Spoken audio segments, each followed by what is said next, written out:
Sudah? So, kopi? Sudah, Mir. Ya, sudah. Oke. Selamat siang semua. Kita akan segera mulai hari ini kuliah tentang mata kuliah rekayasa sistem transportasi. Coba Immanuel buka kamera, Immanuel, supaya kan orang mau print screen bisa kelihatan di kamera semua. Oke, sudah. Nah, hari ini topik tentang matrik asal tujuan. Nah, siapa yang pernah dengar kata istilah matrik asal tujuan? Silakan. Matriks itu artinya tabel. Kalau asal tujuan itu apa coba? Coba Mir mau tanya ke Mandi. Mandi Andris, boleh jawab, bantu Mir, apa itu arti kata matriks asal tujuan? Biar salah nggak apa-apa ya, usah takut-takut. Matriks asal tujuan. Ayo.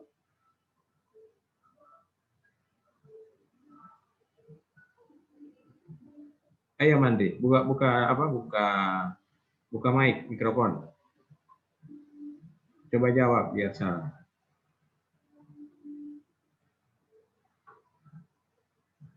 Mandi, ayo.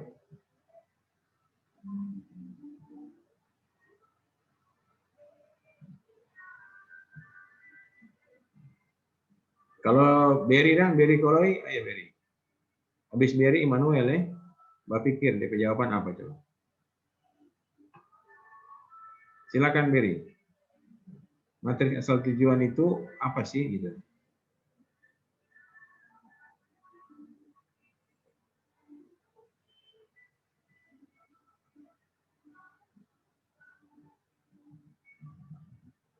Ayo Berry, ayo Berry.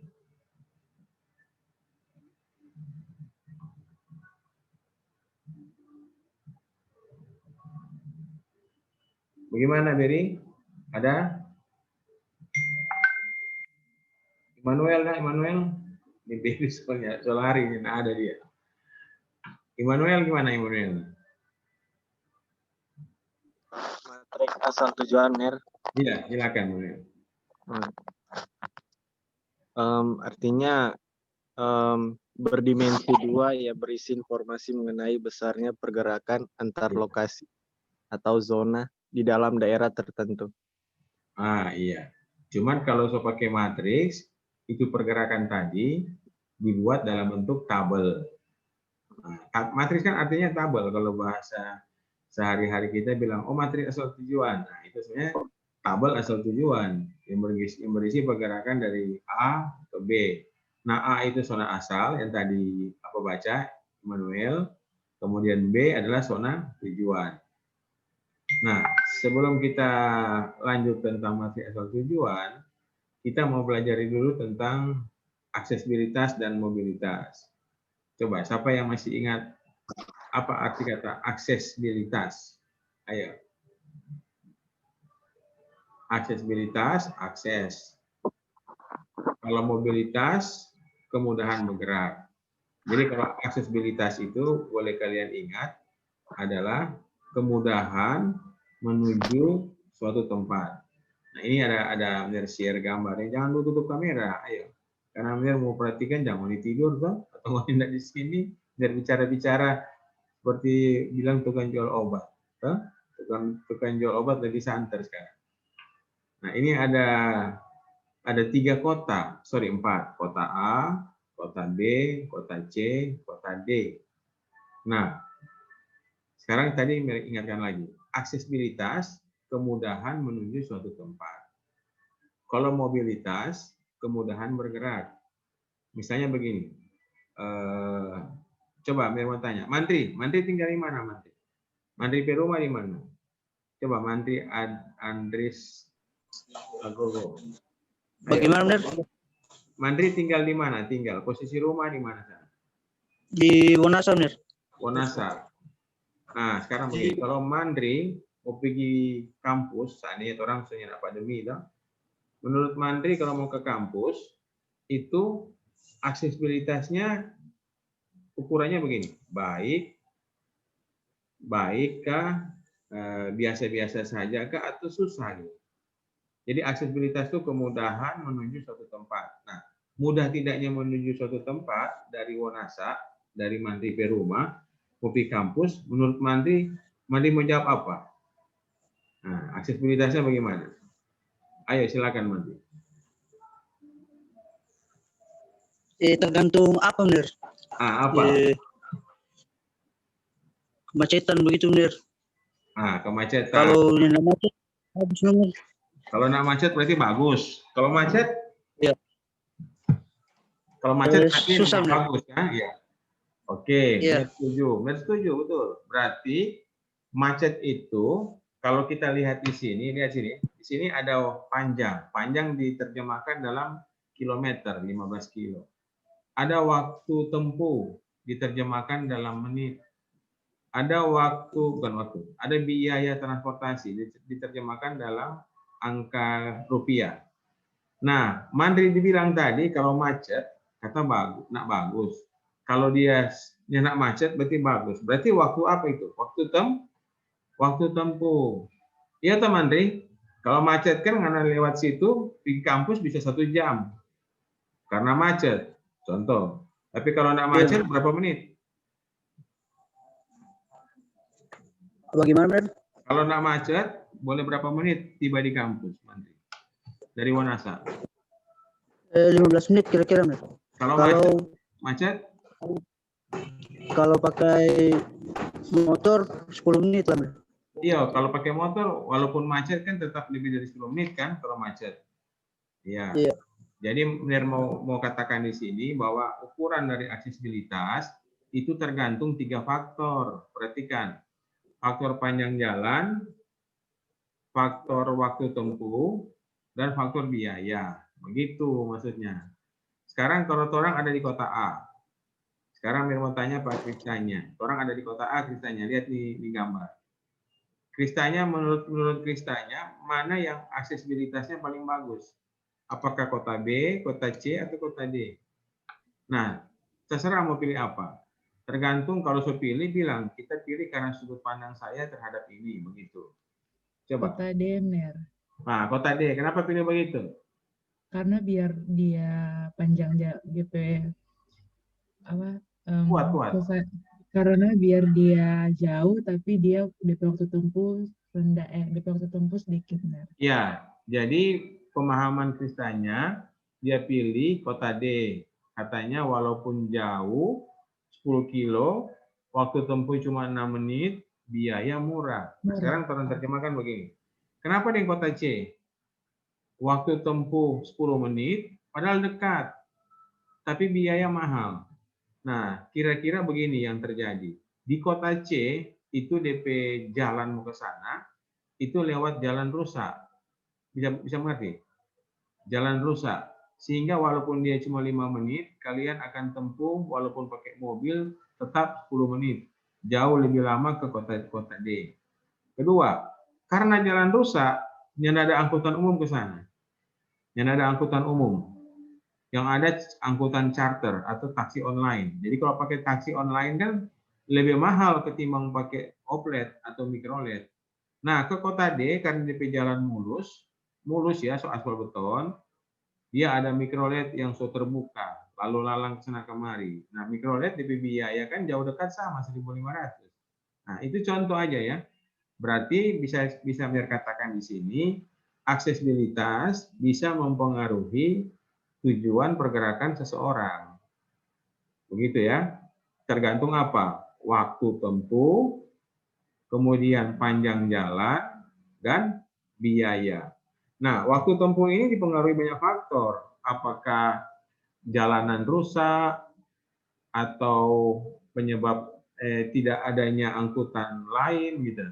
Kemudian biaya mahal juga karena ada angkutan murah, tidak ada angkutan angkot, sehingga kalian memilih angkutan yang charter sewa. Nah, ini contoh kalau di darat, bisa juga di laut. Jadi pengertian ini bisa juga di laut.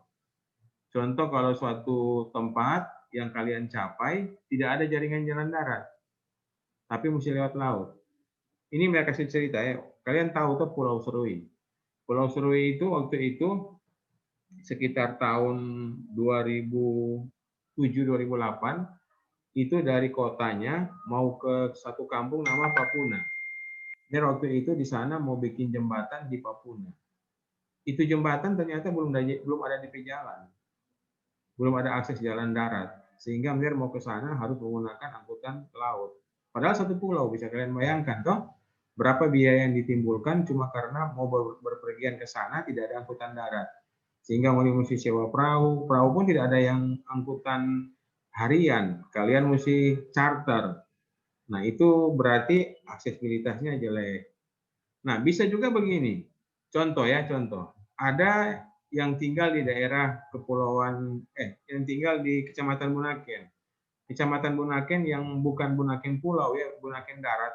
Dulu Kecamatan Molas. Perhatikannya Kecamatan Molas. Nah, di Kecamatan Molas sana yang ada tuh di angkutan mikro yang bisa jam-jaman tinggi.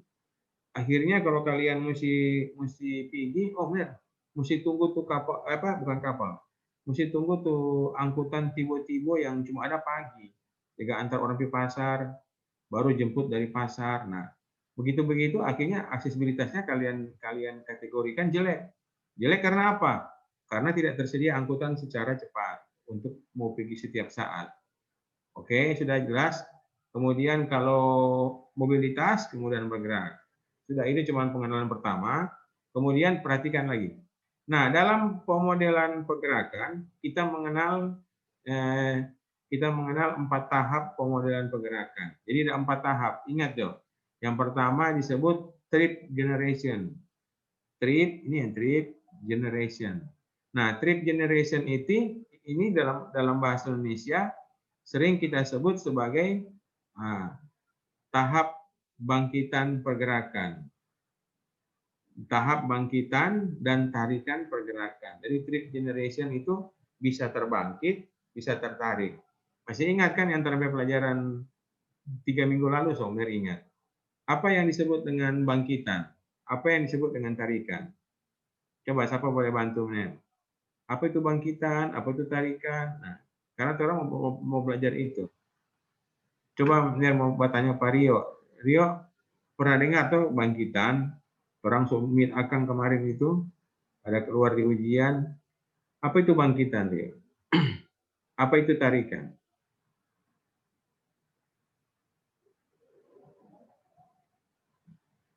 Ayo.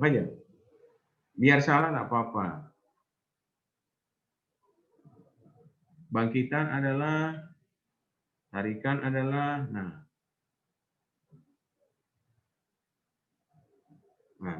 ada yang tahu? Ada yang tahu? So, siapa yang boleh jawab? Bangkitan orang yang pergian, kalau tarikan orang yang berdatangan. Iya.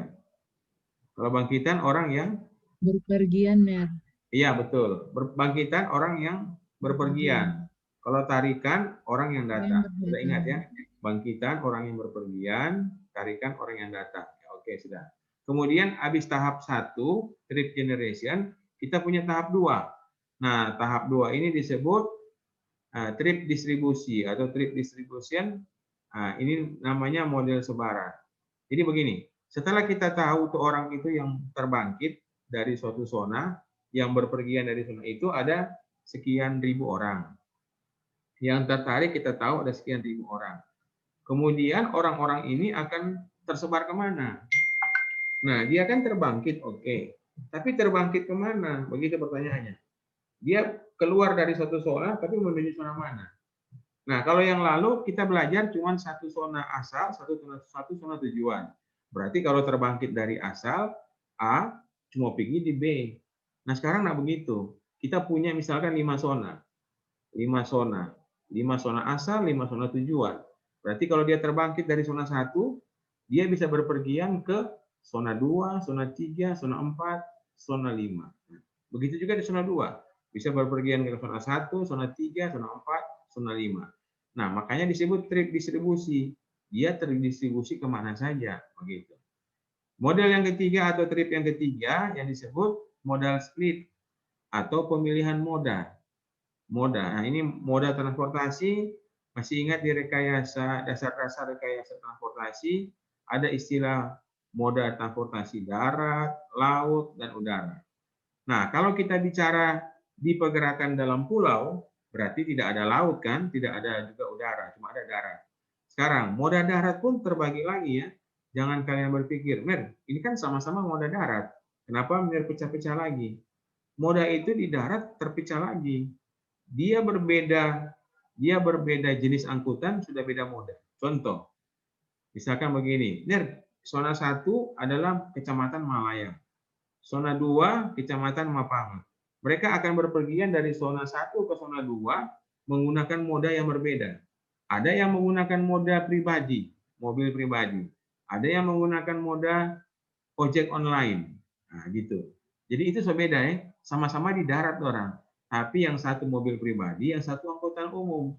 Angkutan umum online atau angkutan umum biasa. Nah, itu. Jadi moda itu tidak hanya darat, laut, udara, tetapi di darat juga dipecahkan. Yang darat ada darat mobil pribadi, ada mobil mikrolet, ada ojek online, mobil online, yang taksi online, dan sebagainya.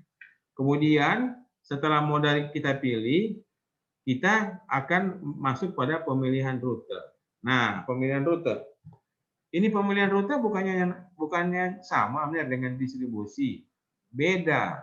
Jadi kalau pemilihan rute, contoh, dari Malalayang mau ke Mapangat, dari Kecamatan Malalayang mau ke Kecamatan Mapangat, itu zona asal ke zona tujuan, kita bisa lewat rute yang berbeda-beda. Nah, coba sebut. Kalau orang mau ke Mapangat, lewat mana coba? Kita bisa lewat dari Malalayang ya, Malalayang boleh Boulevard baru ke 45 mungkin lewat Sudirman terus ke Pal 2 Kairagi Mapangat. Itu satu. Yang kedua rute yang lain, nah dari Malalayang Bethesda naik ke Winangun Ring Road terus sampai ke Mapangat. Itu kan sudah 2 rute atau trayek atau jalan yang berbeda. Nah, jadi itu maksudnya. Jadi beda ya antara pemilihan rute dan distribusi, itu beda. Nah, 4 rute ini yang kita sebut dengan 4 stage transportasi model atau 4 tahap pergerakan transportasi atau model transportasi. Nah, sudah. Sekarang lanjut. Nah, pemilihan rute ini disebut juga trip assignment. Nah, trip assignment itu akan menghasilkan arus di jalanan. Nah, arus di jalanan itu berarti volume kendaraan. Nah, kalau kalian boleh tahu, biar menjelaskan begini. Materi asal tujuan adalah sebenarnya suatu usaha, metode yang kita lakukan untuk mengetahui pergerakan orang dari suatu zona ke zona lain, kemudian dia menggunakan moda apa, lewat jalan apa, sehingga akhirnya kita ketahui besarnya lalu lintas di jalan tersebut masing-masing. Bisa jelas ya? Kita ketahui besarnya lalu lintas di jalan masing-masing yang kita kaji. Nah, kalau sekarang kita mau mengetahui traffic atau volume lalu lintas di suatu ruas jalan, kita harus survei. Kita harus survei, namanya survei lalu lintas. Kita duduk di jalan tersebut, kemudian hitung oto yang lewat, kita hitung, ketemu. Nah, yang survei lalu lintas itu kalian masih ingat kan? Survei lalu lintas kalian masih ingat? Ini mau kasih lihat DP formulir. Jadi formulir survei lalu lintas, mudah-mudahan belum ada yang lupa kan? Nah, ini adalah ya pindah. Nah, ini adalah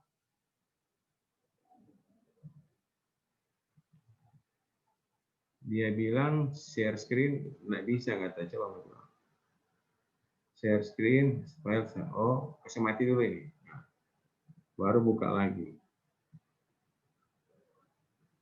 Jadi volume lalu lintas itu yang kita lakukan survei kan berbagai macam kendaraan, ada kendaraan ringan, kendaraan berat, ada sepeda motor dan sebagainya. Nah, macam-macam itu nanti kita setelah survei kita konversi menjadi kendaraan mobil penumpang. Nah, formulirnya bisa kalian lihat seperti ini. Nah, ini masih ingat formulir ini? Ini formulir survei lalu lintas dari jam-jam. Jadi kalau mau cari tahu LHR, mesti lakukan ini. Nah, sekarang kita ada cara yang lain. Kita tidak perlu melakukan survei di jalan, tapi kita tahu LHR-nya. Nah, surveinya kita lakukan di sini bukan menghitung yang lewat, tapi kita juga bisa melakukan survei wawancara rumah tangga. Jadi nanti Ngoni bisa survei, bertanya dari rumah ke rumah. Contohnya begini, Pak, Ngoni bertanya ke kepala keluarga. Di rumah ini berapa orang, satu rumah, kerjanya apa, kemudian sehari berpergian berapa kali, penghasilan keluarga berapa, kepemilikan kendaraan berapa, dan sebagainya. Ada pertanyaan yang akan kalian tanyakan. Nah, dari pertanyaan itu namanya home interview survey atau wawancara rumah tangga. Kalian bisa menghitung sampai trip assignment. Jadi mulai dari trip generation, trip distribusi, modal split, dan trip assignment. Berarti kalian bisa mengetahui besarnya pembebanan lalu lintas di setiap ruas jalan yang ada. Nah, untuk mengetahui survei asal tujuan, tidak hanya melakukan wawancara rumah tangga. Ada juga yang disebut dengan roadside interview, RSI, roadside interview survey. Jadi survei wawancara tepi jalan. Nah, survei wawancara tepi jalan, untuk kami bilang, benar, berarti Mbak survei juga, dah. Betul Mbak survei, tapi tidak survei orang hitung kendaraan. Yang kita lakukan adalah survei, kita tanya orang itu, Bapak dari mana? Oh, saya dari Kota Mobagu. Kota Mobagu itu zona apa? Kemudian mau menuju ke mana? Oh, mau menuju ke zona Mapanget. Di sana ada bandara. Saya mau berangkat pakai pesawat. Nah, seperti itu. Nah, nanti kita bisa hitung. Nah, sekarang kita masuk lagi ke slide yang ada di bahan ajar. Nah, ini ada trip distribusi, baru trip generation, trip distribusi, modal split, dan trip assignment. Nah, kemudian kita mengenal juga ini aksesibilitas mobilitas sudah. Sekarang benar mau masuk, inilah yang disebut dengan bangkitan. Bangkitan ini seperti I. Jadi orang terbangkit dari zona I. Dan orang tertuju atau tertarik ke zona D. Ini yang disebut tarikan. Ini ilustrasi bangkitan tarikan. Kemudian bangkitan pergerakan menghasilkan pergerakan lalu lintas yang masuk dan keluar ke suatu zona. Jadi ini ada angkanya. Berapa sih yang terbangkit, berapa yang tertarik, begitu. Kemudian di sini sesudah bangkitan tarikan, sebaran dia akan tersebar kemana? Nah, ini zona I, apakah dia zona 1 ke zona 2, zona 1 ke zona 3, zona 4, dan seterusnya. Tersebar, nah gitu. Kemudian sesudah dia tersebar, dia menggunakan moda apa? Nah, sebenarnya matrik asal tujuan itu ada macam-macam. Nah, yang tadi Mir jelaskan di sini, coba perhatikan. Ini yang metode langsung. Yang Mir jelaskan tadi yang metode langsung. Ada wawancara tepi jalan, wawancara rumah tangga, kemudian ada metode menggunakan bendera, metode foto udara, kemudian metode mengikuti mobil. Jadi matrik asal tujuan sebenarnya ada dua bagian besar. Bagian yang pertama, metode konvensional dan tidak konvensional.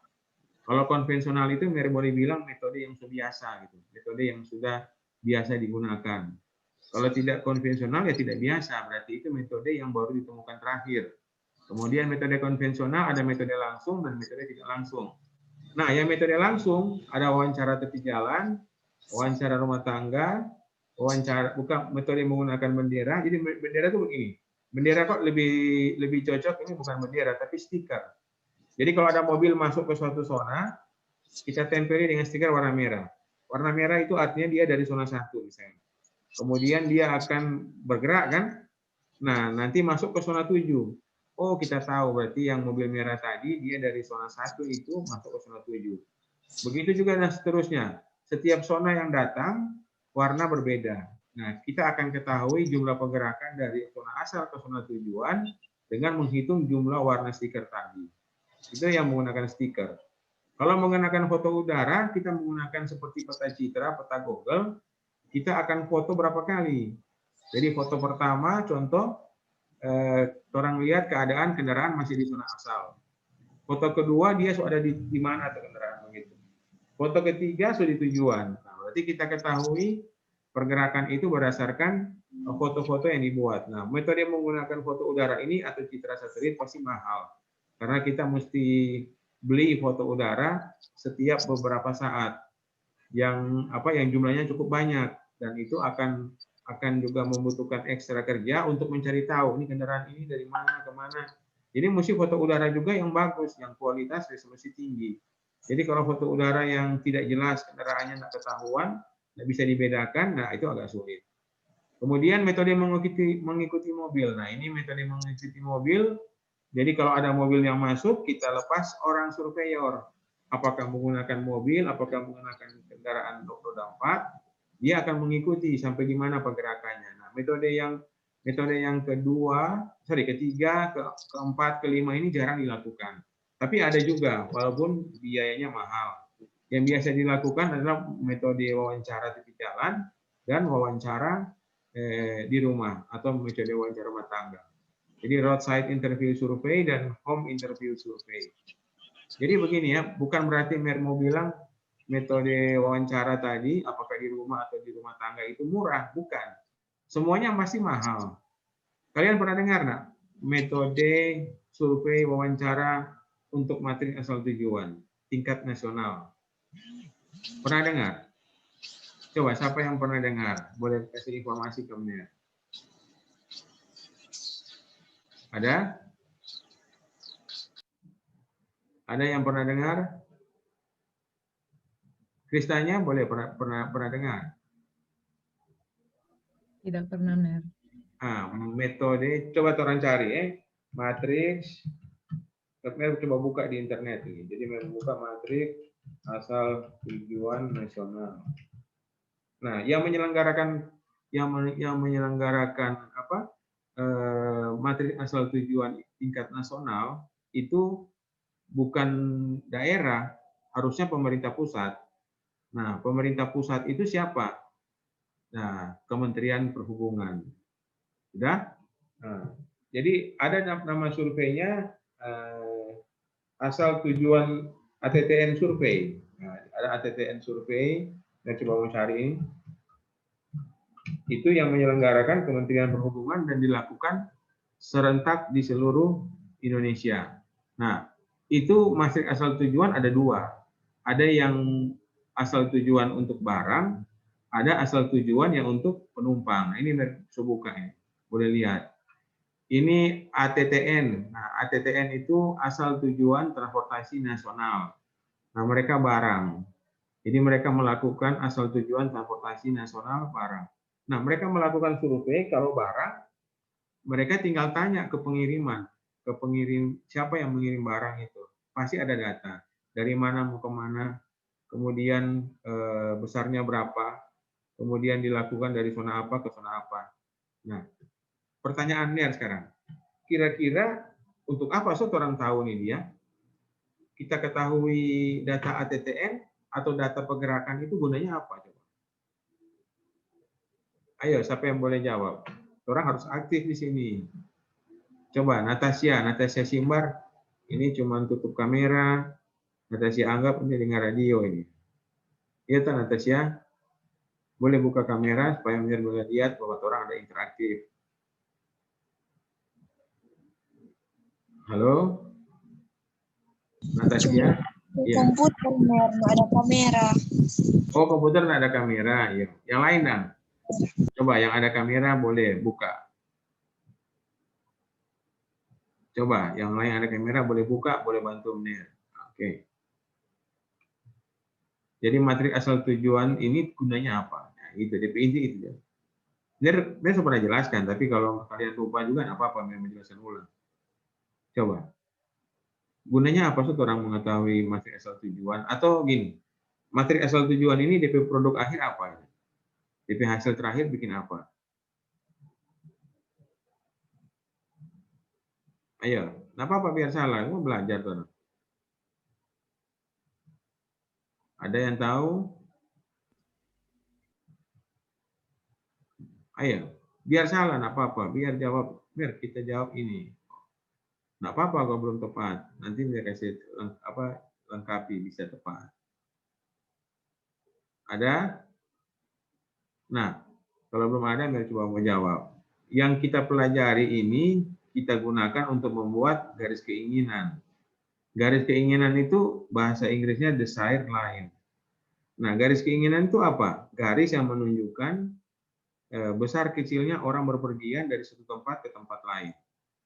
Nah, sekarang apa itu garis keinginan? Nah, saya kasih lihat sekarang. Ini adalah garis keinginan. Coba perhatikan, ini ada garis keinginan. Garis keinginan antara Pulau Lembeh dan Pulau Sulawesi. Ini Pulau Lembeh, ini Pulau Sulawesi. Pulau Sulawesi ini berarti kan Kota Bitung di sini. Bisa kelihatan ya, Immanuel kelihatan kan? Oke. Sekarang setelah kita tahu garis ini apa? Coba kalian boleh bilang apa? Nggak apa-apa, bilang aja apa? Apa? Ini artinya apa? Artinya ada orang yang berpergian dari Pulau Lembeh ke daratan di Provinsi Sulawesi Utara. Apakah dia ke Minahasa, ke Tomohon, ada gitu. Ada orang berpergian. Sekarang orang berpergian itu kita bisa tahu jumlahnya berapa. Nah, kalau kita tahu jumlahnya berapa, sekarang kita perhatikan. Untuk menghubungkan ke Pulau Lembeh itu pakai apa? Coba, ada yang tahu menghubungkan ke Pulau Lembeh pakai apa? Siapa pernah ke Pulau Lembeh? Apa-apa biar pengalaman berbagi sini. Kapal. Oke, kapal, Immanuel. Naik di mana tuh kapal? Pelabuhan. Pelabuhan mana? Bukan di Pelabuhan Bitung gitu. Di pelabuhan mana coba? Oh. Jadi ada tuh tuh ruko-ruko, bukan pulau, ada tuh ruko-ruko di Bitung dekat pelabuhan. Itu ruko apa ya nama? Biar lupa. Di situ ada pelabuhan kecil, bukan pelabuhan Bitung yang besar. Itu ada kapal-kapal kayu. Kapal-kapal kayu itu melayani pergerakan masyarakat dari Bitung ke Lembeh. Ternyata banyak sekali. Nah, pemerintah sekarang gini, kapal-kapal kayu itu siapa yang usahakan? Ternyata masyarakat yang bikin sendiri. Orang lihat ini ada peluang orang berpergian. Jadi dulu orang kalau mau pergi di Lembeh, orang mesti charter perahu atau bikin perahu sendiri gitu, atau beli perahu sendiri gitu. Nah, begitu mereka lihat banyak orang berpergian, ada yang melihat ini peluang bisnis. Dia bikin suatu perahu dan dia bikin seperti taksi bolak-balik. Nah, disitulah kita bisa tahu bahwa taksi air ini ternyata untung atau rugi dari jumlah orang bergerak ini. Bisa ngerti ya?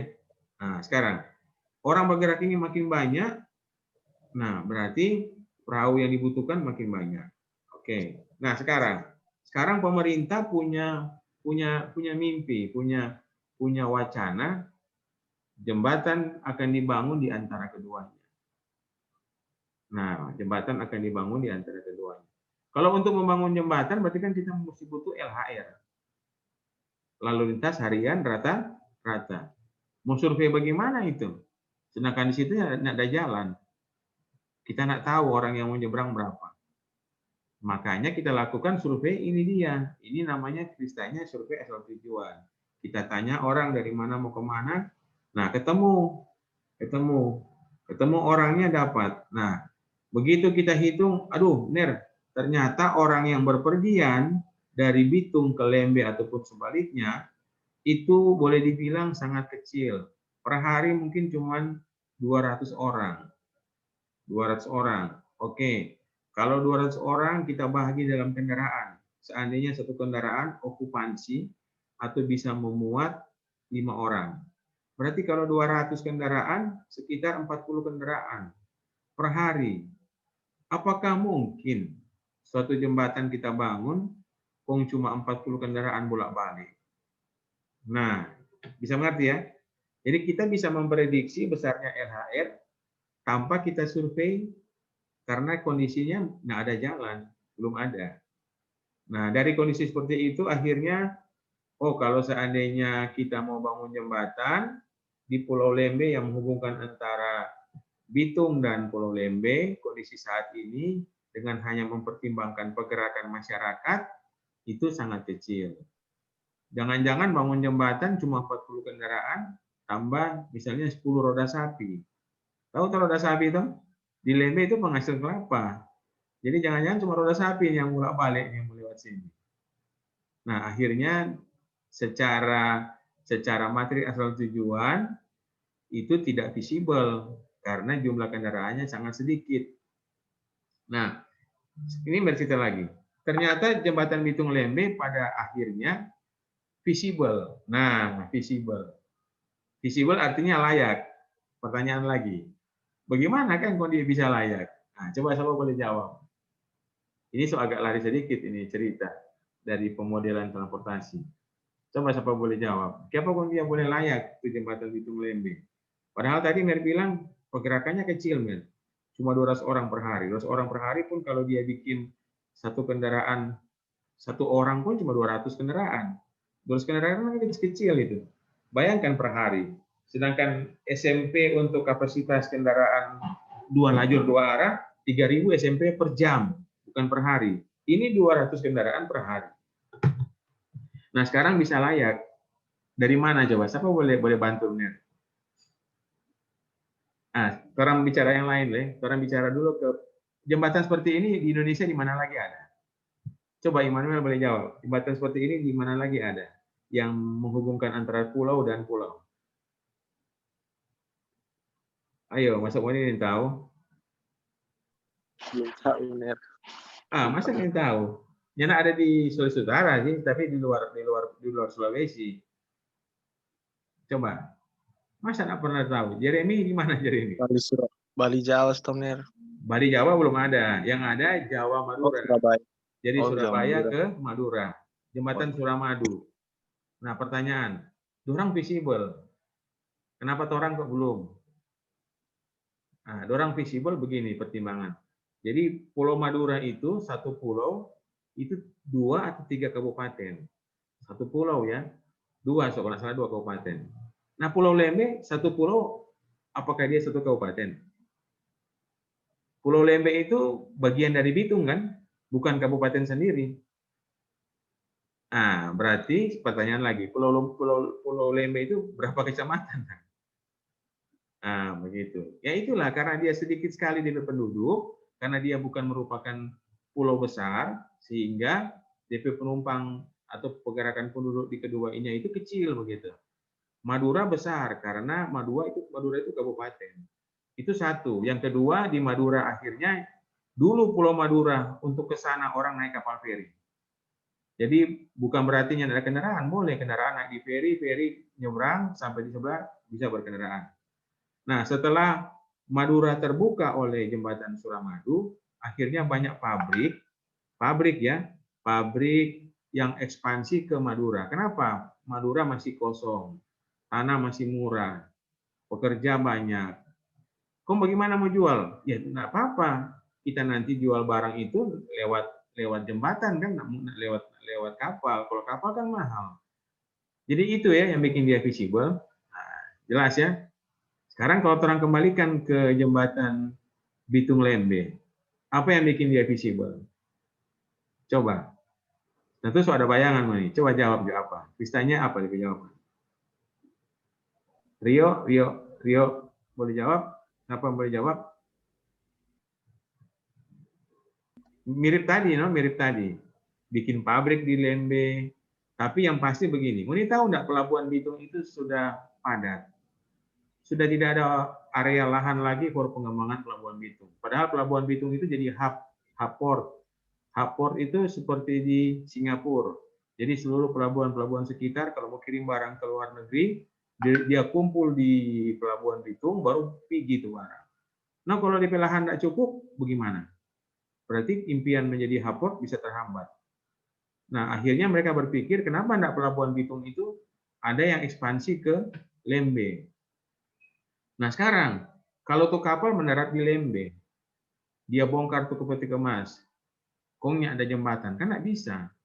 Jadi jembatan tadi jadi fasilitasnya.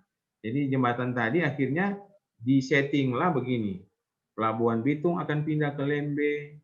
Jadi tuh Lembe nanti DP tempat, jadi ada yang tempat bongkar muat, docking kapal tahu tuh, docking itu tempat perbaikan kapal. Itu terjadi sekarang di Lembe.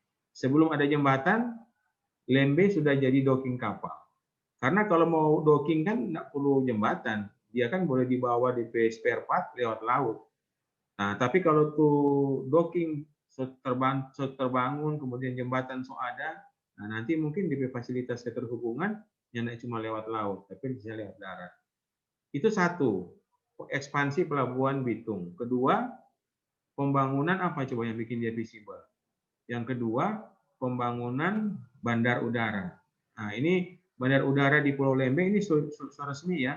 Jadi di RT RW Provinsi Sulawesi Utara sudah mencantumkan dengan jelas bahwa Provinsi Sulawesi Utara akan membangun bandara udara baru yang lain di luar bandara udara Samratulangi, yaitu berada di Pulau Lembeh.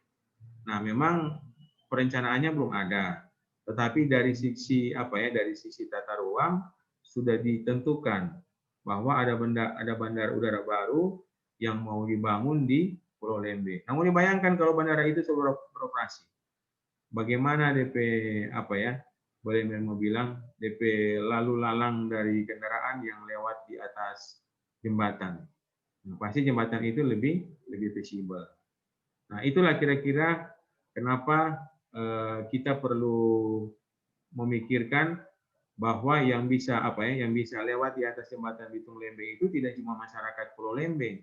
Kalau kita lihat pemodelan tadi, cuma beberapa orang saja yang bisa lewat. Dan tadi Mer sebut cuma 200 orang tiap hari. Kemudian kendaraannya cuma berapa. Nah, di Pulau Lembeh sendiri sekarang sudah terbangun jalan lingkar Pulau Lembeh. Ini benar ada DP animasi, Mer mau kasih lihat ke kalian bahwa ini jembatan Pulau Lembeh sekarang dalam tahap DED. DED itu kepanjangan dari apa? Ada yang tahu? DED adalah Detail Engineering Design. Nah, ini DP jembatan. Jadi dia akan menghubungkan antara Pulau Lembeh dan daratan Sulawesi di Kota Bitung. Ini ada pulau tadi tengah, ini Pulau Serena. Jadi dia menggunakan jembatan kabel stay. Kalau kalian belajar rekayasa jembatan dari Nerteo, ada pelajaran ini. Jadi kabel stay, jembatan bentang panjang, dia menggunakan pylon, mirip seperti Soekarno. Kalau Soekarno cuma satu DP pylon, ini ada 2. Kemudian ini ada kabel-kabel. Nah, fungsinya apa? Karena dia bentangannya panjang. Nah, di antara bentangan panjang ini dan tinggi, mesti ada vertical clearance, karena membutuhkan ada angkutan laut di bawah. Jadi tetap tidak membendung arus kapal yang lewat, tetap arus kapal bisa lewat di kolong jembatan. Nah, seperti itu. Jadi bisa kita lihat akhirnya jembatan itu sekarang dari FS sudah ditingkatkan jadi DED. Nah, dari DED tinggal menunggu dana dari pemerintah untuk dilaksanakan di pelaksanaan konstruksi. Nah, kemudian lanjut lagi. Dari ini banyak cerita tentang pergerakan asal tujuan. Jadi kita belajar ini gunanya sebenarnya begini. Kita mau cari demand. Demand itu kebutuhan pergerakan. Demand apa? Demand pergerakan orang dari suatu tempat ke tempat lain. Nah, demand pergerakan orang ini gunanya apa? Untuk mencari tahu apakah pergerakan ini sudah tersedia apa begitu? Sudah tersedia apa di mana? Di daerah tersebut sehingga pergerakan ini bisa difasilitasi atau enggak. Nah, ini yang mereka kasih lihat. Ini contoh pergerakan di Bitung. Inilah yang disebut dengan matrik asal tujuan. Jadi ada zona ya, ada zona. Ini Ranowulu, Matoari, Girian, Madidir, Maesa. Ini adalah nama-nama kecamatan yang ada di Bitung. Kemudian ini ada, nah kalau yang di Bitung ini kan nama-nama kecamatan. Itu daerah internal, zona internal. Zona internal adalah kecamatan di Bitung. Zona eksternalnya apa? Zona eksternalnya adalah seluruh wilayah di luar Bitung. Di luar Bitung itu apa coba? Kabupaten Minut, Kabupaten Minahasa, Induk, Tomohon, Manado, Kota Mobagu, dan sebagainya. Pokoknya kalau dia mau keluar Bitung, kita anggap zona eksternal. Nah, dari matriks ini keluarlah tuh tadi, yang desire line. Dari desire line tadi, akhirnya ini desire line. Dari desire line tadi, akhirnya kita bisa tetapkan, wah kalau cuma dari pergerakan penduduk itu kecil, tidak akan visible, tidak masuk. Jadi mereka harus membuat strategi mengasumsikan bahwa Pelabuhan Bitung pindah di sini bangun bandara, di sini mungkin juga bangun pabrik apa, nah begitu dan seterusnya. Kemudian lanjut, nah pada saat kita lakukan survei itu kita wawancara. Benar, kirim orang waktu itu, kirim surveyor, wawancara ke tempat di mana pelabuhan penyeberangan tadi yang ada di Pulau, kalau nggak salah Ruko Pateten namanya, ingat Ruko Pateten, kemudian di Pulau Lembe juga Torong Pigi, kontrol wawancara. Nah kita tahu ternyata maksud perjalanan mereka itu seperti ini. Jadi mereka punya maksud perjalanan, ada yang maksudnya berbisnis atau bekerja, apakah dia sebagai pegawai PNS, pegawai swasta dan sebagainya. Nah ini ke tempat kerja, urusan pribadi, ke sekolah, belanja dan lainnya. Ini ada persentase yang kita peroleh. Kemudian frekuensi perjalanan. Nah, ini yang penting. Berapa kali dia bolak-balik? Nah, dulu kapal itu, kapal-kapal kecil, perahunya cuma perahu kecil, perahu isi 40 orang, 50 orang, kan kecil itu. Itu dulu sehari sekali, pagi berangkat, sore kembali. Tapi karena seiring tingginya pergerakan, jadi banyak kali, akhirnya mereka menambah, dan itu adalah peluang bisnis buat pengusaha perahu. Nah, pertanyaan lagi, kalau seandainya jembatan terbangun, kira-kira itu perahu mau kemana kan? Mau jual jo ini, laku ya ada penumpang. Coba bagaimana? Siapa yang tahu? Nah kalau di Pulau Madura itu mereka suka pakai kapal feri. Nah kapal feri itu begitu jembatan jadi, otomatis nggak ada penumpang. Nggak ada lagi yang mau naik kapal, kok mau goyang-goyang, bawa ombak-ombak. Begini naik di atas kan, tenang, enak naik jembatan. Bisa lihat pemandangan lagi. Kalau di bawah bawa ombak, apalagi musim angin gitu. Nah, kalau di Madura di pengalaman begitu terbangun jembatan, kapal feri mereka pindahkan rutenya. Ada yang dibawa ke Manado, jadi rute Manado Siau, Manado Sangihe, ya, seperti itu. Karena itu kan milik pemerintah, pemerintah boleh pindah-pindah. Nah, kalau di sini kan milik masyarakat. Nah, tentu kalau masyarakat sebentar ada tuh jembatan, nah mereka akan alih usaha lah.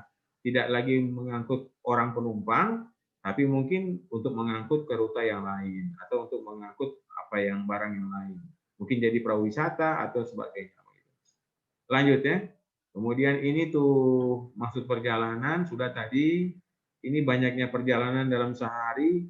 Nah, rata-rata itu dalam sehari mereka cuma 2 kali lah. Ada yang 1 kali, ada yang 2 kali. Yang 3-4 kali itu sedikit. Nah, ini orang dapat ini perahu. Boleh lihat itu perahu. Nah, komentar dulu, ini perahu kayak pokok kecil, besar, nyanak seragam. Ya memang karena kan masyarakat punya, bukan pemerintah yang usahakan. Nah, pemerintah cuma sebatas di regulator. Orang bilang, oh kalau mau beroperasi, mesti sediakan pelampung, mesti sediakan alat-alat keamanan. Nah, itu pasti. Mesti sediakan itu. Jadi kalau ada apa-apa, bisa selamat tuh penumpang. Sudah, itu seperti itu. Ini yang melakukan pemodelan pergerakan asal tujuan di Kota Bitung, hubungan antara Pulau Lembe. Nah, sekarang kita mau masuk di ini. Nah, matrik asal tujuan itu sebenarnya seperti ini. Biar anggap ini rupa persimpangan ya. Ini lihat persimpangan Sibidang. Ini dari zona 1, anggap lengan 1. Dari lengan 1, dia mau menuju ke mana? Lengan 4, lengan 3, dan lengan 2. Jadi dari 1 dia menuju ke sana. Gitu. Jadi seperti inilah. Zona asal tujuan itu, matrik asal tujuan seperti pergerakan yang terjadi di sini. Kalau di sini kan cuma 4 zona. Karena memang cuma 4 lengan. Nah, tapi tidak sesederhana ini ya. Nah, dia jadi jangan berpikir, jadi itu materi asal tujuan cuma for simpang. Oh, bukan. Itu untuk zona wilayah seperti tadi yang ada di Bitung. Di Bitung tadi itu udah banyak, lebih dari 10 DP zona termasuk zona eksternal. Nah, ini tadi materi asal tujuan seperti ini, biar skip. Sekarang kita mau masuk dalam proses materi asal tujuan. Oke, nah ini. Yang pertama, nah ini. Metode sebelum kita masuk ini betul tuh tadi. Yang biar skip tadi biar mau naik ulang. Nah ini. Jadi ini yang kita pelajari sudah tadi baru-baru. Ini yang sekarang. Yang kita akan pelajari sekarang ini metode matrik asal tujuan untuk metode konvensional dan metode tidak langsung. Nah, metode tidak langsung ada berapa macam? Ada analogi, sudah. Kemudian ada sintetis. Metode analogi dan metode sintetis. Nah, sekarang kita masuk di sini. Metode analogi dulu. Pertama ini. Nah, wawancara tepi jalan ini tadi sudah, merskip, metode menggunakan bendera, oke. Nah, ini metode analogi. Metode analogi adalah, perhatikan sini, metode analogi adalah metode yang kita gunakan untuk menghitung besarnya bangkitan tarikan seperti rumus TID, TID sama dengan TID tipe T huruf kecil kali E itu angka pertumbuhan. Nah, sekarang apa itu TID? TID T huruf besar, I dengan D huruf kecil, ini adalah pergerakan pada masa mendatang dari zona asal I ke zona asal tujuan D. Kemudian TID kecil, pergerakan pada masa sekarang dengan zona asal tujuan I dan zona tujuan D. Baru E tingkat pertumbuhan. Jadi hafal Jo, huruf T. Tapi kalau T besar masa mendatang, kalau T kecil masa sekarang. ID itu I adalah asal, D adalah tujuan. Oke, sudah? Nah, sekarang ada DP gambar apa?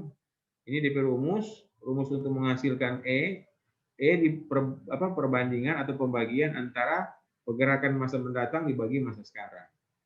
Kemudian ada DP ini contoh matriks yang ada hasil survei. Jadi begini, waktu pertama sebelum survei matriks ini kosong, tidak terisi.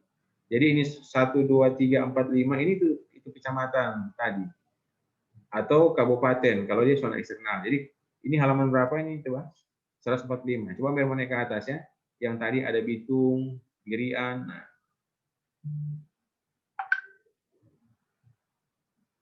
Yang tadi ada di atas memang memperlihatkan ke kalian bahwa itulah tuh zona yang berisi materi asal tujuan. Biar saya mati dulu, mencari dulu.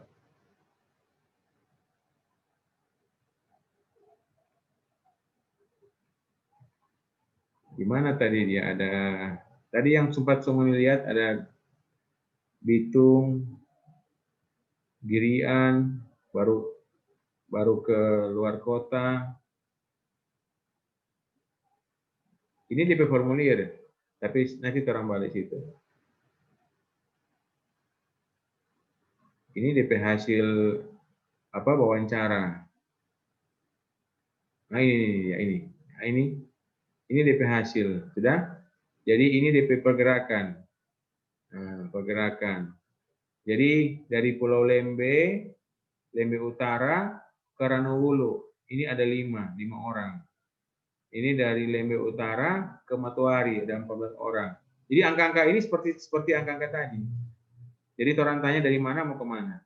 Kalau ini 0, berarti ya waktu orang survei tidak ada yang menjawab itu.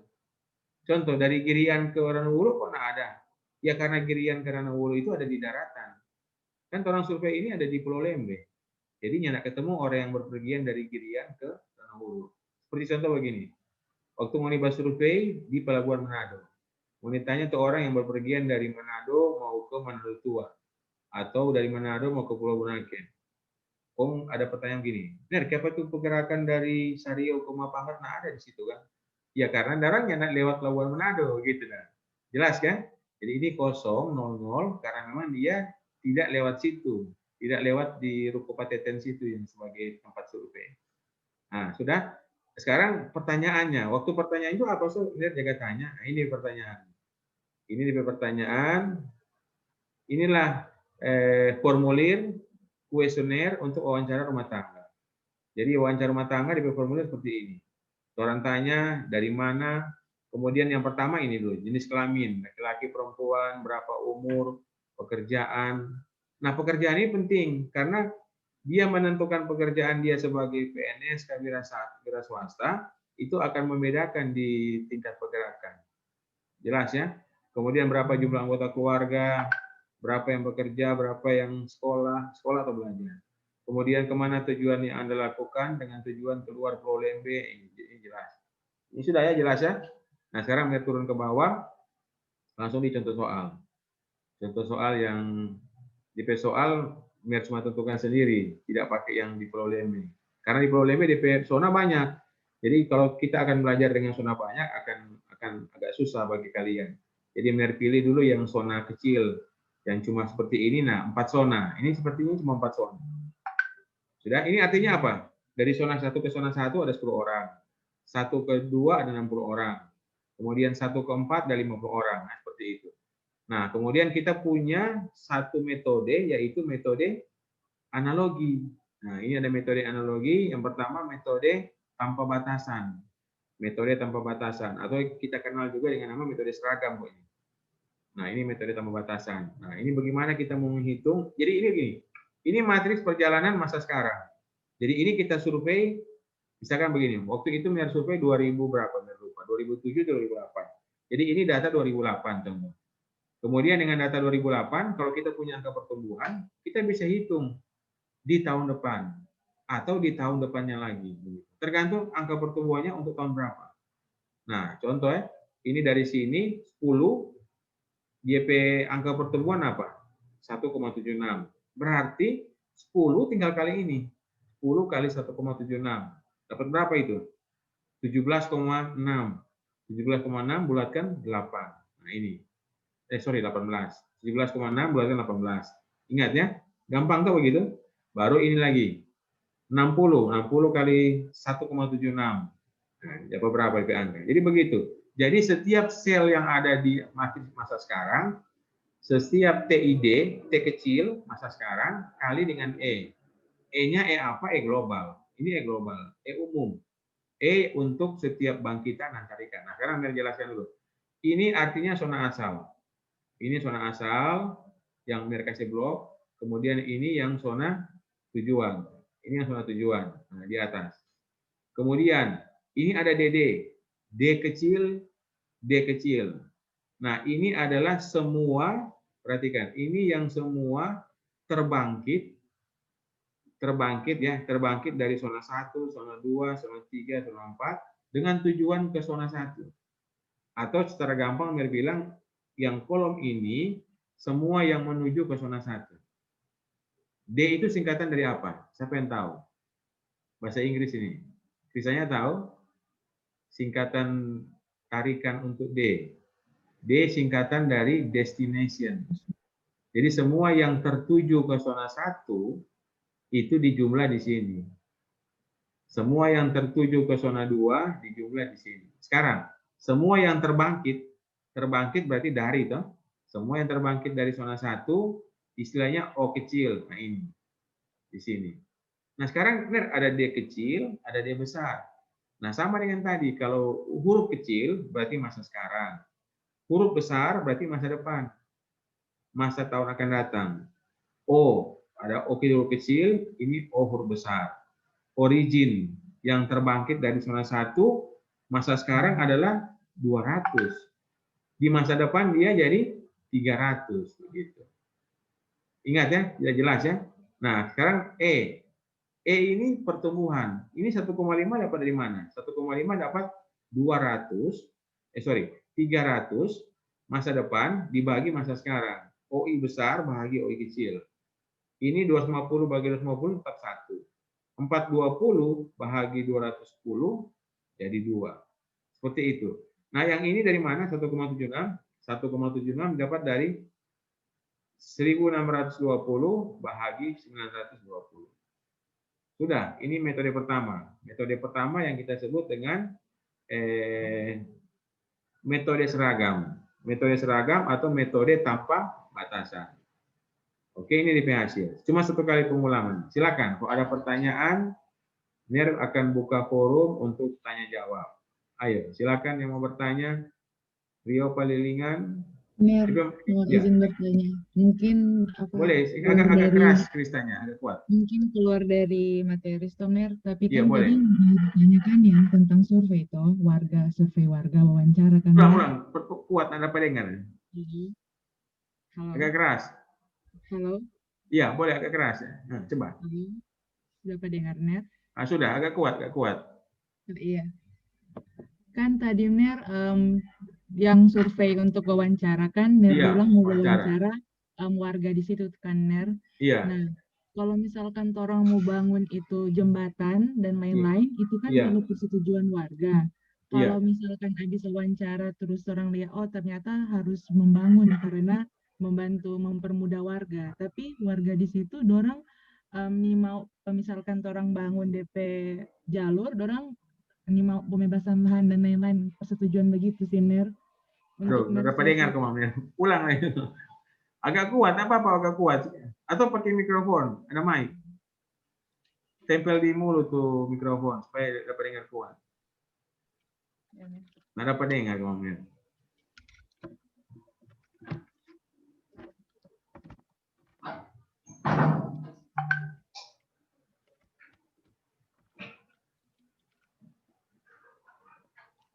Nah, coba. Halo, dapat dengar, Ner? Agak kuat tuh. Halo, halo,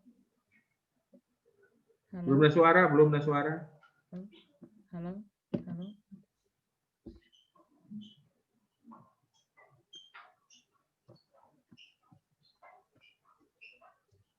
Halo, halo, halo. Ini kenapa ini? Di BB saya dapat mikrofon kan. Coba bicara Halo. langsung. Ah, Halo, halo. ya dapat dengar ini. Nah, ya. Kuat. Halo, Ya, dapat sudah. dengar, Ner? Dapat. Ya, kan tadi Ner kasih kayak pertanyaan survei untuk warga-warga sekitar. Kalau Iya. misalkan mau cari tahu kan, Ner, orang pergerakan. Nah, Iya. kalau misalkan dari Ner sendiri, misalkan sudah ternyata warga membutuhkan itu akses untuk mempermudah pekerjaan warga. Iya. Dorang juga itu Ner harus membutuhkan persetujuan dari dorang kalau misalkan dorang mau rupa tadi kan Ner bangun jembatan ada lewat tuh Pulau Seran kalau nggak salah kan Ner atau pulau apa itu Serena. Pokoknya yang tadi kan Ner itu kan membutuhkan lahan. Kalau Iya. misalkan warga di situ orang nggak kasih untuk pembebasan lahan, kalau misalkan kena proyek itu Ner bagaimana untuk Oh, Iya. iya, boleh, masih mengerti. Sudah mengerti, sudah gini. Jadi pertama begini, ini survei ini adalah survei asal tujuan. Kalau survei asal tujuan adalah survei untuk mencari tahu potensi orang bergerak dari suatu tempat ke tempat lain. Nah, hasil survei kan sudah lihat sendiri, pergerakannya kecil toh. Pergerakan dari masyarakat Pulau Lembe itu kecil. Sehingga perlu dibuat suatu skenario bahwa Pelabuhan Bitung mesti pindah di Pulau Lembeh, banyak aktivitas Pertamina. Pertamina tahu tuh Pertamina yang jaga menghasilkan bahan bakar, dorang bawa dari Jakarta, masuk di depo Pertamina, baru bawa lewat tangki minyak ke seluruh daerah, SPBU atau apa. Nah, itu Pertamina juga sudah padat, nggak bisa lagi dikembangkan. Nah, dia pindah di Bitung. Nah, akhirnya dengan semua itu akhirnya bisa dibangun. Nah, pertanyaan dari Kristania, apakah untuk pembangunan itu, kalau yang Mir tangkap ya, apakah untuk pembangunan itu butuh persetujuan dari masyarakat sekitar? Ya, kalau butuh persetujuan, ya pasti ya bilang butuh. Karena kan mereka pengguna. Nah, tetapi apakah itu kalau mereka tolak, apakah pembangunan tidak jadi? Nah, biasanya kebutuhan itu tidak hanya dilihat di segelintir orang. Jadi akan dilihat ke Indonesia atau ke Sulawesi Utara secara utuh. Jadi pembangunan itu kan nanti bukan cuma masyarakat Pulau Lembe yang rasa, tapi masyarakat Provinsi Sulawesi Utara. Karena apa? Karena misalkan Pertamina sekarang tidak lagi gini. Kalian kan pernah ingat kita kekurangan bahan bakar, bensin kosong. Nah itu karena apa? Karena stok di depo Pertamina habis. Habis toh, kalau habis berarti apa? Berarti kan mesti menunggu lagi. Kenapa dia habis? Ya karena waktu kapal tanker mau masuk, banyak musim gelombang sehingga kapal tidak bisa merapat. Akhirnya keberangkatan dari tempat minyak itu berada mau ke Manado atau ke Bitung tercancel, tertunda.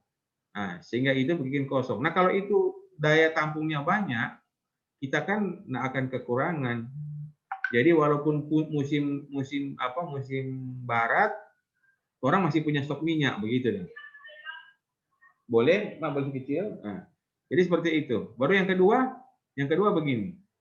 Nah, sekarang kalau lahan itu mau bangun jembatan, pastikan membutuhkan lahan. Seandainya masyarakat nak kasih. Nah, pemerintah memang juga tidak bisa ambil secara langsung.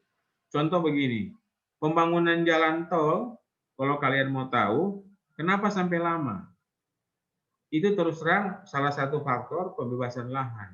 Ada beberapa masyarakat yang memberikan harga di atas harga pasaran. Akhirnya pemerintah kan waktu itu kelabakan, dana yang disiapkan tidak cukup. Jadi tidak juga seperti diktator kan, karena ini pemerintah orang langsung bikin, tidak begitu. Jadi mereka melakukan persuasif, akhirnya bisa terbangun. Itu yang jadi masalah di tol yang tahap 2 dari Air Madidi mau ke Bitung kan sampai sekarang belum jadi. Itu juga masalah pembebasan lahan. Ring Road tahap 3 juga begitu, masalah pembebasan lahan. Jadi boleh dibilang kalau masyarakat tidak setuju ya pembangunan terhambat, begitu aja penyampaian. Tapi kalau orang dari sisi engineer, teknik, nah kita disuruh menghitung berapa sih potensi orang berpergian di situ.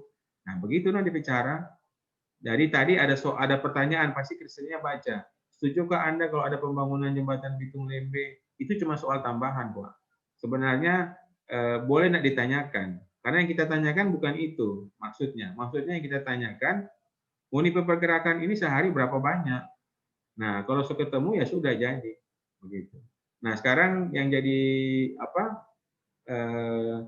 pertanyaan NER ke kalian bahwa bagaimana cara mengisi sel matriks itu? Sel matriks itu kan ada di angka-angka tuh.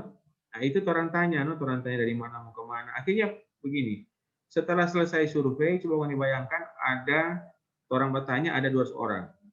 Satu orang satu lembar. Satu responden satu lembar. Berarti dia ada 200 lembar kan, orang mesti cari tahu ini Om A, dia dari desa ini di Pulau Lembe mau pergi di sini. Orang cari satu-satu. Baru orang garis-garis satu-satu. Coba mau dibayangkan itu kalau ada 2.000 orang. Ya begitu di proses. Bikin satu-satu. Nah, setelah sudah dapat, itu namanya matriks asal tujuan masa sekarang. Nah, masa depan itu berarti kan pakai angka pertumbuhan. Nah, angka pertumbuhan orang boleh pakai angka pertumbuhan penduduk. Contoh begini, sekarang tahun 2020. Dari 2020 ada 2019, 18. Nah, setiap tahun yang lalu sebelumnya kita punya persentase pertumbuhan. Ada yang bilang 20%, ada yang bilang 15%. Itu boleh pakai. Begitu. Ya kalau 20% mungkin pertumbuhan penduduk terlalu tinggi. Dia biasanya di bawah 10 sekitar situ. Jadi jelas ya, Kristania boleh itu sudah dapat jawab tadi. Nah, sekarang untuk PR for minggu depan, kita masih belajar tentang materi asal tujuan. Kalau tadi kita belajar tentang metode seragam, analogi ya kita akan belajar metode yang lain. Nanti biar kirim di GCR. Biar kirim di GCR. Absen coba isi ini semua. Absen isi?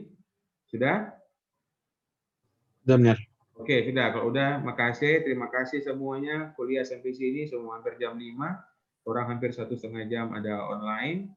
Dan atas perhatian sudah join. Biar tutup kamera kan. Ini tutup kamera ada 2 kemungkinan, Pak. Belum mandi, ya toh, atau nak basisir. Nah, itu. Jadi, sampai ketemu minggu depan ya. Orang buku dapat ulang. Kalau boleh minggu depan buka kamera semua. Kan ada PR, nanti biar mau kirim di GCR. Terima kasih. Selamat sore. Selamat sore, Mer. Tuhan Terima memberkati. kasih. Amin.